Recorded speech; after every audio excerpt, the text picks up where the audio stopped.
Γενικού Νοσοκομείου Ιεράπετρας. Στην κάμερα του Τηλεκρήτη μίλησε ο νέος πρόεδρος, κύριος Γιάννης Φασουλάς, και τα μέλη, κυρία Γιανναδάκη Ελένη και κυρία Γιανναδάκη Ανθή. Είμαι χαρούμενος να συνεχίσω αυτό που έχουμε ήδη ξεκινήσει, γιατί και στον προηγούμενο σύλλογο ήμουν αντιπρόεδρος. Οπότε δεν αλλάζει κάτι στο έργο, πιστεύω. Εγώ έχω πει και στο 7 μελές ότι ο ρόλος ο δικός μου, είτε είμαι απλό μέλος, είτε ήμουν ταμείας, είτε ήμουν πρόεδρος, θα είναι ακριβώς ο ίδιος. Γιατί θεωρώ ότι το 7 μελές όλο είναι μια γροθιά. Δεν ξεχωρίζει ότι ο πρόεδρος έχει κάτι παραπάνω ιδιότητα ή παραπάνω δύναμη με την άποψη ότι αποφασίζει αυτός. Οπότε, ό,τι κάναμε μέχρι τώρα, θα συνεχίσουμε να το κάνουμε με τον νέο σύλλογο, με κάποιες αλλαγές των μελών. Τα προβλήματα είναι λίγο πολύ γνωστά. Να αναφέρουμε τα σημαντικότερα, γιατί αλλιώς θα πρέπει να μιλάμε πολλές ώρες. Στο νοσοκομείο μας έχουμε έναν αναισθησιολόγο, έναν ακτινολόγο και έναν παθολόγο. Και 2 καρδιολόγους, οι οποίοι δεν ξέρουμε σε βάθος χρόνου, στο τέλος της άλλης χρονιάς, αν θα έχουμε πάλι έναν. Όπως καταλαβαίνετε, με ένας γιατρός αναειδικότητα είναι τεράστια έλλειψη, που χρειάζονται πηγή 4 μήνες για να καλυφθεί όλος ο μήνας. Οπότε αυτοί οι άνθρωποι πόσο πλάτη να βάλουν, να είναι 30 μέρες μέσα στο νοσοκομείο? Όχι.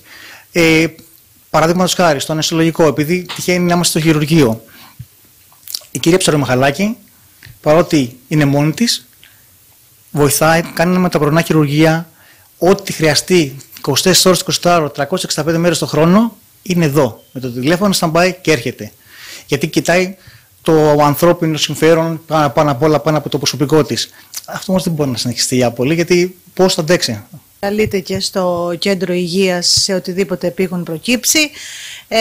Στις κλινικές επίσης, οτιδήποτε μπορεί να προκύψει κάτι στην κλινική όσον αφορά και τους χειρουργημένους αλλά και τα παθολογικά περιστατικά. Και να μην ξεχνάμε φυσικά την περίοδο του COVID, όπου ήταν μια πολύ δύσκολη περίοδος και για τους γιατρούς και για τους εργαζόμενους. Οπότε όλα αυτά συσσωρευτικά δρούνε εις βάρος και του συστήματος υγείας και το προσωπικό σε προσωπικό επίπεδο και σε εμάς κατ' επέκταση, αλλά και στους ασθενείς φυσικά. Τυπικά κατέχω τη θέση του αναπληρωτή γραμματέα, αλλά όπως είπε και ο Γιάννης, όλοι είμαστε, θα προσπαθήσουμε τουλάχιστον, έχουμε την διάθεση και την πρόθεση να είμαστε μια γροθιά, να κάνουμε ό,τι μπορούμε, ό,τι καταφέρουμε να συνεισφέρουμε και για το νοσοκομείο όσον αφορά στο ιατρικό, αλλά δεν είναι μόνο το ιατρικό φυσικά, έτσι, το νοσηλευτικό ακολουθεί και όλες οι ειδικότητες. Όλοι είμαστε μέλος μιας αλυσίδας που οποιοσδήποτε κρίκος σπάσει ή λυγίσει, υπάρχουν προβλήματα με αλυσιδωτές αντιδράσεις. Αυτά όλα θα τα δούμε και θα κάνουμε ό,τι μπορούμε. Φυσικά δεν μπορούμε να κάνουμε θαύματα, αλλά ό,τι μπορούμε θα το προσπαθήσουμε όσο χρειαστεί. Είμαι νέο μέλος στο σύλλογο αυτό. Η είσοδός μου και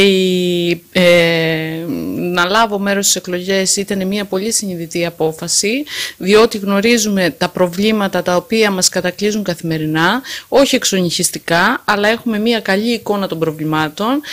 Θεωρώ ότι μπορούμε να βοηθήσουμε ώστε να δώσουμε καλές βάσεις για να λυθούν έστω κάποια από αυτά, και όσο μπορούμε να είμαστε μια γροθιά όλοι ενωμένοι, θα προσπαθήσουμε για το καλύτερο.